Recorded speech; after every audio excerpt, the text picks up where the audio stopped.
High noon here on Jones and Keefe, WEEI. Jones is off today. He'll be back tomorrow. Rob Bradford is filling in, and joining us now is Tom E. Curran, part of our Tom E. Tuesday, of course, from NBC Sports Boston. Tom, how are you, sir?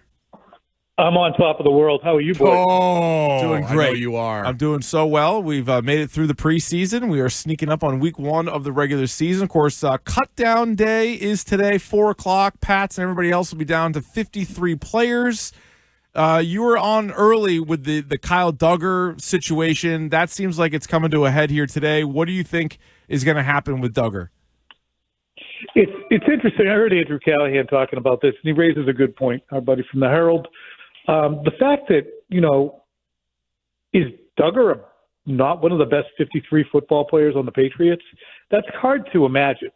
I mean, he, a couple of years ago, was a borderline Pro Bowl player, and now certainly he's not playing like the guy he was, and whether or not he ever returns to that is uncertain, but he's not an outright and utter disaster, nor is he a nuisance. He's a pretty good soldier in there.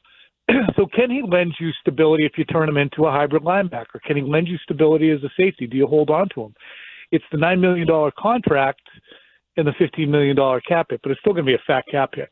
So it is an interesting dilemma the Patriots have. I'm sure they would love someone to take him in a trade, but everyone's going to look at the $9 million salary and go, he can't make the 32nd best team in the league, or 29th or 28th, whatever they were last year. But we're going to give up a player or a pick for that guy when he's just about to be released. So it's a tough spot for them, but I think it's a good point by Andrew. He's a good player. I mean, he's not a good player. It's not, the Patriots aren't in a position to be turning their nose up to players who can give them something. But one thing I will add, Rob, before I go to you, I'm babbling here, is that it would follow the trend of moving on by hook or by crook from virtually everybody who was a holdover. Yeah. How dare you delay me asking which is better, catching a touchdown or hitting a home run? Tom, I would imagine a home run. Well, he asked Hunter Henry that yesterday, and Henry, not a baseball fan, even he was like, "Yeah, home run." Yeah, well, which makes you feel better though. I would imagine the home run, the touchdown. So there you go. See, what a good question. Embrace the base. All right, communal sense. The home run's great. The home run's great though, because when you hit it, you think for that split second until you look up, and then you see, and there's confirmation. There's a gift there. Like when you catch a touchdown or you're breaking free, there's not a lot of debate. You know you're going to score. See, that's why you're the best. That's the best answer we've got to this question. But Tom, always a pleasure talking with you, and I will talk to you next week. I see you later. I do. That's all I needed. So I do want to ask you, from the beginning of camp till now, other than Duggar, who is a player or players where we're sitting here now that you said that either in the conversation of actually, no doubt about it, making the team or on the verge of potentially getting cut, that maybe has changed your opinion of them, again, going back to the beginning of camp? Keon White would fit. Now, Vrabel did acknowledge yesterday, look, we need all the pass rushers. It doesn't sound like Keon White's going to be moved on from. But the way he spoke about, hey, they're really going to unlock me. The last coaching staff didn't know its ass from its elbow, in essence, is what he was saying. Yeah. But finally, I'm going to have somebody who comes in here and teaches me. And now he's running behind Caleb Von Chason, who was signed as a free agent on a one-year deal. And he's a second-string guy. And I thought that unlocking Keon White next to Harold Landry, adding Milton Williams and Christian Barmore was going to be, holy crap, now Keon White's going to be unlocked. He hasn't been. And I would say the other way, Kayshon Boutte just keeps getting better. And there's stuff that I'll spout a lot of stuff, Rob, over the course of the season. I thought Kayshon Boutte was really good from the friggin' time he got here. I've rarely seen the kind of body control and hands that he has. And I knew he was good as a rookie, and he stepped out of bounds and Bill didn't play him. And I knew he was good last year, and he eventually came around, even though he can be a little bit of a knucklehead with some of his statements. And he's going to be really good this year. He could be a 2 for a good team. Wow. Well, along those lines, Tom, let me ask you this. So the perception of the receiver room, you go into the season now, because maybe it's because of Boutte, maybe it's because of Diggs, one way or the other. is the receiver room landing where you thought it would land when the camp started? Great question. Thank you. Yes. Yeah, I figured Diggs would be a feature guy. I figured that Douglas would be definitely somebody who's going to see the ball about 120 times in terms of targets, and I don't think that's going to be any different. We'll see if Diggs is a guy who still gets 10 targets. Phil was looking at this yesterday, Perry.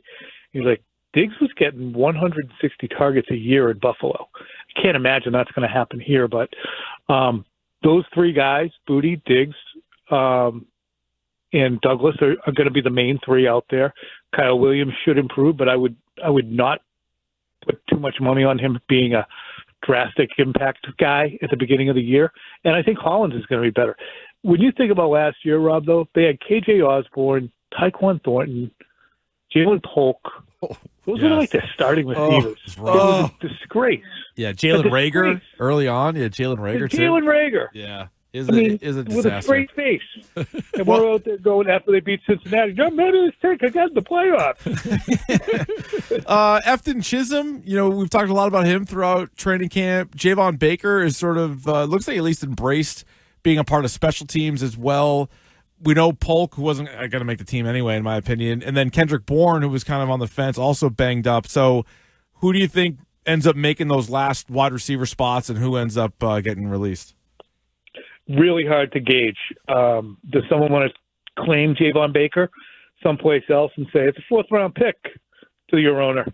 They just left a fourth-round pick at the end of the road. It's easier to claim that guy and put him on your regular roster than it would be, say, Efton Chisholm. Mm-hmm.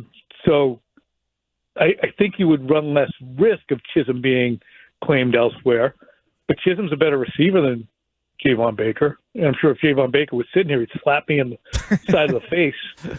But he is. He's got better footwork. He's more consistent. He gets open and he catches the ball. And Baker's got probably way more speed and athletic ability in terms of jumping, but he's just not consistent enough. So I wonder if the Patriots will make the decision in that vein. What about Jacoby Myers? Reportedly asked for a trade out of Vegas. Any possibility that they're able to bring him back? I was pounding the drum for that before they moved on and got Diggs. I thought it was a perfect move for them because he was making $10 million this year, still making $10 million, and he wants a raise. Now, I can't imagine that he's looking at himself and saying, I should be getting $30 million like Terry McLaurin. But what if the Patriots were to trade for him and give him probably the contract they should have friggin' given him a few years ago with something resembling it? Then, yeah, I would say to go ahead and do it because he's 29. Or I would kick the tires, not go ahead and do it at any cost. Mm-hmm. Send him a fourth. Think about a third. But you have to send him a fourth and pay him $20 million at least. Because if he was a $10 million receiver 3 years ago, the way with the cost of inflation, yeah, sure, it's up there now. It's a theme, but I feel like it's a good time to look back 5 weeks ago. And in that vein, Mike Vrabel, you obviously knew Mike Vrabel, very familiar with Mike Vrabel, both as a player, as a coach. But now we're 5 weeks into this sort of thing in terms of training camp. Has anything surprised you about how he's approached things or just the way he's been the head coach for the New England Patriots? No, nothing at all. I think he's very comfortable in his own skin. I think he's very comfortable with this area, the expectations. I think he's very comfortable with the message that he is trying to impart to what he wants his team to do. I think he did a really good job. And I think a lot of guys, Rob, you've seen it in baseball a million times. You've seen it in football. You watch every sport. So second time around coaches often, especially when they're still a young guy, which he is, just having turned 50, they're like, you know what? When I go in, it's going to be this way. And he was very clear about it. So Mayo last year gets his first job, and as a first-time coach, elevating in as difficult a situation as you could, he had bitching from Matthew Judon. He had bitching from Devon Godshaw. He had no success in free agency because players are like, I'm not going there. So they had to re-sign all of their players who were middling to begin with, coming off a 4-win season. So he dealt with entitlement by guys who got paid before they deserved it, who probably perceived, well, they need me now. and kind of acted that way. And they also had pains in the ass from guys like, Judon, not that he didn't deserve it, but he was kind of a dink during training camp, and Godshaw complaining about Barmore getting paid. So none of that is going on right now for Vrabel, I think, because he was very clear about what he expected, and he didn't want to hear any BS entitlement. What about mine? Where's mine stuff? What was your take on the rat thing? Because, I know that you went on Greg Hill's show, and I liked his response. Saying, listen, I was just frustrated. I was fired up, and yeah, it was probably top of mind for him, but usually you don't hear a coach say the word rat. What was your take on that? At the very end of that comment to Greg and everyone, he did add on that we want to be judicious. Kind of, I'm paraphrasing. We want to be judicious with the way we share our information. And I thought that was the upshot of it. He was perhaps, I think he drives home his point in jest repeatedly, and he's not trying to be as caustic as he sounds. And he frequently circles up with people after castigating and saying, "Hey, how you doing? You doing all right?" Yeah. Good." But I think he means what he says at the microphone, and the point he's trying to make. The point he's trying to make is whoever's talking about Jalen Polk, whether it be within this organization or outside of it, it's not what we're looking for. And we could look to prime suspects. Who would know, and who would tell Fox's Jordan Schultz? Generally, in my experience, the people who talk to national media members are either agents or front office people. It's not other players because they don't have that access. And why would it behoove that person to let the national media know that, hey, this guy's not going to get cut. He's going to end up on IR. So he wasn't able to do anything this offseason really because, he was hurt before and now he's really hurt. So you can draw your own conclusions. So I wonder if that was a direct or indirect caution to anybody within the building who might have thought it was a good idea to play CYA with any of the guys that they drafted. Yeah, to me, it feels like the guy who drafted him from last year. I mean, maybe it's the agent, but I don't know if Vrabel says that if it's the agent, because I don't know, it's kind of out of your control a little bit. But I also feel like there's obviously a layer of sarcasm with Vrabel, but there's also always a lot of truth to the sarcasm, yeah. Right? So, when he downplayed it the next day, everyone's like, "Oh, see, he made it a no big deal." I'm like, I don't know. I think he's going to confirm it. He definitely wants everybody to shut their mouth in there. Yeah, I remember Teddy Bruschi wrote the book after he had his stroke and his comeback, and he was playing golf with Vrabel after the stroke, and Vrabel kept joking about, I don't want you to drop dead out here. And Teddy's like, you know what? Stop saying that. Yeah, right. It's not funny. I don't like that. Yeah. And so that's how Vrabel masked, probably in that instance, to put him on the couch for a second, masked his concern for Teddy. Definitely. By joking about it, or masked his, his own anxiety about, holy crap, could that be me? Yeah. And so it's really, he will do that. So it's fun. How different do you think the roster will look between today at 4:00 versus week one? Like how many moves, even if it's sort of bottom of the roster type guys, do you think we could change over the next week and a half? I would say probably 5 or 6. It's probably mostly going to be either people the Patriots are very familiar with because the coaching staff had them someplace else, or just kind of churn at the bottom at number 51, 52, 53.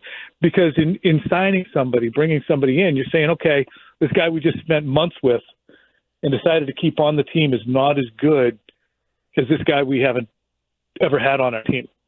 You're not going to see – I mean, there's going to be talented players let go and put out there. And waiver claims matter in terms of the order. If you're not a vested veteran, you'll hit the waiver wire and teams will have the opportunity to in order, select you, and the Patriots will way up that pecking order. But it's funny when you asked that, I anticipated you would ask that, and I was thinking to myself, well, do I say they stink and have no depth so everybody's going to look good to them? Or do I mention that you just spent all this time with these guys trying to implement a new system? Do we stick with them? Right.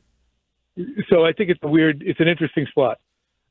Before we let you out of here, Tom, how interested are you in Bill Belichick at North Carolina? Like, I know you're covering the Patriots, you're going to be focused on the Pats, but like this Monday night, only game in town is going to be North Carolina TCU. Are you going to be paying attention to them regularly, or is it more like, oh, I'll check in? Oh, kind no, of thing? definitely. No, definitely regularly. I mean, it's literally 25 years I spent covering the guy.